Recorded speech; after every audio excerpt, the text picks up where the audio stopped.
نوح علیہ السلام سے لے کے بلکہ ان سے بھی پہلے آدم علیہ السلام کی جب تخلیق ہوئی، پھر نوح علیہ السلام اور ان کی امت جب آئی، جس بندے نے اور جن لوگوں نے نوح علیہ السلام کی بات نہیں سنی، اپنی منمانی کی، تو زمانہ گواہ تھا، زمانہ آبزرو کر رہا تھا کہ ان لوگوں کو غرق کر دیا گیا، وہ تباہ و برباد کر دیے گئے۔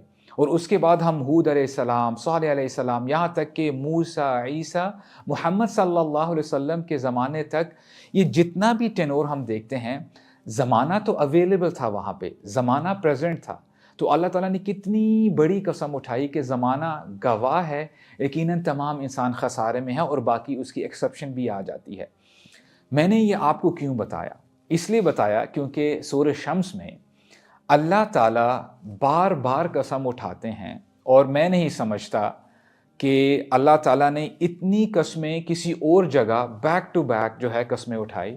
اللہ تعالیٰ فرماتے ہیں وَالشَّمْسِ وَضُحَاهَا وَالْقَمَرِ إِذَا تَلَاهَا وَالنَّهَارِ إِذَا جَلَّاهَا وَاللَّيْلِ إِذَا يَغْشَاهَا وَالسَّمَاءِ وَمَا بَنَاهَا وَالْأَرْضِ وَمَا طَحَاهَا وَنَفْسٍ وَمَا سَوَّاهَا۔ اللہ تعالیٰ نے اتنی بریف سورہ میں جب اپنی بات شروع کی تو اللہ تعالیٰ نے 11 دفعہ قسمیں اٹھائی۔ اور دیکھیں بات بھی سمجھ میں آتی ہے کہ قسم تب اٹھائی جاتی ہے، ایک تو ریزن یہ بھی ہو سکتی ہے کہ آگے جو بات آ رہی ہے مقسم علیہ، جو بات کی جائے گی وہ بہت امپورٹنٹ بات ہے کہ اے میرے بندو you have to pay attention. ایسا مت کرنا کہ تم چلتے پھرتے اپنے کام کر رہے ہو اور قرآن مجید تم سنو اور پھر یہاں سے سنو اور یہاں سے نکال دو۔ 11 دفعہ اللہ تعالیٰ نے قسم اٹھائی، اور اس کے بعد اللہ تعالیٰ نے کیا فرمایا؟ قد افلح من زکاہا، یقیناً وہ شخص فلاح پا گیا جس نے اپنے نفس کو پاک کیا۔ تو یہ سبجیکٹ بہت امپورٹنٹ ہے۔ اور اگلی آیت میں اللہ تعالیٰ فرماتے ہیں وقد خواب من دساہا، وہ بندہ ناکام ہو گیا، وہ برباد ہو گیا جس نے اپنے نفس کو پاک نہیں کیا۔ اللہ تعالیٰ ایک جگہ اور فرماتے ہیں جنات عدن تجری من تحتها الانہار خالدین فیہا، کہ باغات ہوں گے جن کے نیچے نہریں بہہ رہی ہوں گی، اور کچھ خاص لوگ ہوں گے جو ہمیشہ ہمیشہ ان باغات میں اور ان سٹریمز میں اپنی زندگیوں کو گزاریں گے۔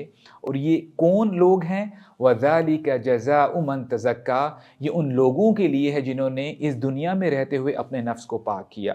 اور اللہ کے نبی نے فرمایا صلی اللہ علیہ وسلم المجاہد من جہد نفسہ، کہ مجاہد اصل میں وہ ہے جو اپنے نفس کے خلاف جہاد کرتا ہے، جو اللہ تعالیٰ کی اطاعت اور فرمانبرداری میں اپنی زندگی کو گزارتا ہے، اور بندہ اپنے نفس کو پاک کرنے کی کوشش کرتا ہے۔ اصل میں مجاہد یہ ہے۔ اور ایک شخص آیا اللہ کے نبی کے پاس، کہتا ہے کہ وما تزکیۃ النفس یا رسول اللہ، کہ اے اللہ کے رسول تزکیۃ النفس کسے کہتے ہیں، اس کا کیا مطلب ہے؟ تو اللہ کے نبی نے جواب دیا صلی اللہ علیہ وسلم ان یعلم ان اللہ عز وجل معہ حیث کان۔ سبحان اللہ، کبھی کبھار جب آپ احادیث پڑھتے ہیں، آیات پڑھتے ہیں، تو اتنی جامع حدیث ہوتی ہے اور اتنی جامع آیت ہوتی ہے، اگر بندہ اس حدیث یا اس آیت کو سمجھ جائے تو اس کی زندگی کا نقشہ بدل جاتا ہے۔ تو اللہ کے نبی نے ایک سٹیٹمنٹ میں بتا دیا کہ تزکیۃ النفس کسے کہتے ہیں۔ فرمایا کہ اپنی روح کو پاک کر لینا، اس کا مطلب یہ ہے کہ بندہ جان لے کہ اللہ عز و جل اس کے ساتھ ہیں، وہ جہاں بھی ہے۔ تو یہ کرکس ہے اپنے نفس کو پاک کرنے کا، کہ بندے کے دل میں یہ بات بیٹھ جائے، اتر جائے کہ میرا رب میرے ساتھ ہے، میں جہاں بھی ہوں۔ کئی لوگ ہو سکتا ہے کنفیوزڈ ہو جائیں یا ان کی ہمت اتنی نہ بڑھ پائے۔ اللہ تعالیٰ حوصلہ افزائی کرتے ہیں اپنے بندوں کی، فرماتے ہیں کہ اے میرے بندو ہمت اپنی بڑھاؤ، you don't have to be depressed. اللہ سبحانہ و تعالیٰ موٹیویٹ کرتے ہیں اپنے بندوں کو، فرماتے ہیں والذین جاہدوا فینا لنہدینہم سبلنا وان اللہ لمع المحسنین۔ جو لوگ جد و جہد کرتے ہیں، جو واقعی مجاہد ہیں، اللہ کی فرمانبرداری میں اپنی زندگی کو گزارنا چاہتے ہیں، اپنے نفس کو پاک کرنا چاہتے ہیں، تو اللہ تعالیٰ کی طرف سے یہ گارنٹی ہے، اللہ تعالیٰ کی طرف سے یہ وعدہ ہے، ہم لازم تمہیں اپنی راہیں دکھا دیں گے، اور یقیناً اللہ تعالیٰ احسان کرنے والوں کے ساتھ ہیں۔ اور اللہ تعالیٰ کا ہم جتنا شکر ادا کریں اتنا کم ہے۔ اللہ تعالیٰ نے اپنی آخری کتاب میں ہمیں یہ بتا دیا کہ ابراہیم علیہ السلام جو کہ خلیل الرحمن ہیں، انہوں نے یہ دعا کی تھی، ولا تخزنی یوم یبعثون، کہ اے میرے رب مجھے اس دن ذلیل مت کیجیے گا، مجھے امبیرس مت کیجیے گا جب تمام لوگوں کو اٹھایا جائے گا۔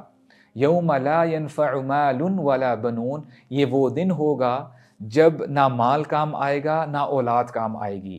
کیا چیز کام آئے گی؟ الا من اتی اللہ بقلب سلیم، وہ شخص کامیاب ہو جائے گا، وہ شخص آگے نکل جائے گا، جنتوں میں پہنچ جائے گا جو اللہ تعالیٰ کے پاس قلب سلیم لے کے آئے گا، جس کا نفس پاک ہوگا۔ اور قیامت کے دن اس کو آپ ایسے بھی سمجھ سکتے ہیں کہ we will be presented inside out, یعنی جو ہمارے اندر ہوگا وہ باہر آ جائے گا۔ اس دنیا میں تو ہم دیکھتے ہیں کہ شاید بندہ اپیرنٹلی آپ کو بڑا اسٹرانگ لگے، ہینڈسم لگے، that person might be very beautiful, وہ شاید مسٹر اولمپیا ہے، مس یونیورس ہے، جو بھی ہے، اپیرنٹلی وہ بڑا خوبصورت ہو سکتا ہے، لیکن قیامت کے دن یہ خوبصورتی کام نہیں آئے گی۔ اللہ تعالیٰ بندے کے جو انٹرنل دل میں ہوگا اس کو باہر لے کے اس کے بندے کے سامنے پیش کر دیں گے۔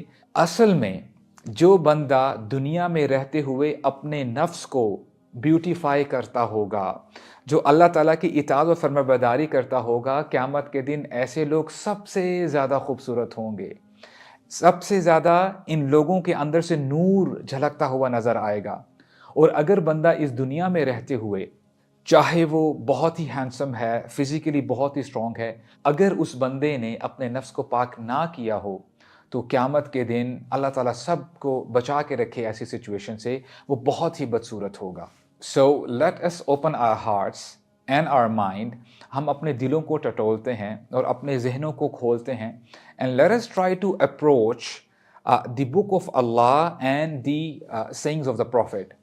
ہم کتاب و سنت میں دیکھتے ہیں، ہم اللہ کی کتاب کی طرف رجوع کرتے ہیں کہ اللہ سبحانہ و تعالیٰ کیا فرماتے ہیں اپنے نفس کو پاک کرنے کے حوالے سے، اور ہم یہ دیکھتے ہیں کہ رسول اللہ صلی اللہ علیہ وسلم نے کیا فرمایا اور کیا مورل ویلیوز دی ہمیں، جس سے ہم اپنے آپ کو بہتر بنا سکتے ہیں۔ اور اس کے ساتھ ساتھ انشاءاللہ اس سیریز میں میری کوشش رہے گی جہاں پہ ہم قرآن مجید کی آیات پڑھیں گے اور احادیث دیکھیں گے، اس کے ساتھ ساتھ جو پریکٹیکل ٹریٹمنٹ ہے، کیا پریکٹیکل سٹیپس ہیں جو ہم لے سکتے ہیں انشاءاللہ، جس سے ہم اپنے آپ کو بہتر بنا سکتے ہیں۔ اور اللہ کے نبی نے ہمیں گڈ نیوز بھی دے دی، فرمایا کہ اللہ تعالیٰ نے کوئی ایسی بیماری نازل نہیں کی مگر یہ کہ اللہ تعالیٰ نے اس کے ساتھ شفا بھی نازل کی ہے۔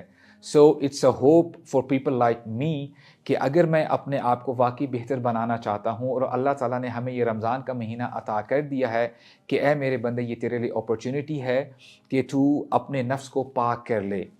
اور اس دعا کے ساتھ ہم آج اپنے سیشن کو وائنڈ اپ کرتے ہیں۔ اللہ کے نبی نے فرمایا، بلکہ یہ دعا مانگا کرتے تھے، اللہم آتی نفسی تقواہا وزکیہا انت خیر من زکاہا انت ولیہا ومولاہا، اے میرے رب آپ میرے نفس کو تقوی کے ساتھ بھر دیں، مجھے تقوی عطا فرما دیں اور میرے نفس کو پاک کر دیں، کیونکہ آپ ہی اس کے ولی ہیں، آپ ہی میرے ولی ہیں اے میرے اللہ۔ تو اللہ تعالیٰ سے دعا ہے کہ اللہ تعالیٰ اس جرنی کو آسان بنا دے ہمارے لیے، اور انشاءاللہ ہم اس مائنڈ سیٹ سے ہم باتوں کو سنیں اور عمل کریں کہ انشاءاللہ ہم نے اپنی زندگیوں کو بہتر بنانا ہے، نہ صرف اس دنیا کی زندگی کو ہم بہتر بنائیں بلکہ جو ہماری آخرت کی زندگی ہے جہاں پہ ہم نے ہمیشہ ہمیشہ رہنا ہے، تو اس کو بھی ہم جو ہے بہتر بنانے کی کوشش کریں۔ سبحانک اللہم و بحمدک، اشہد ان لا الہ الا انت، استغفرک و اتوب الیک۔ والسلام علیکم ورحمۃ اللہ وبرکاتہ۔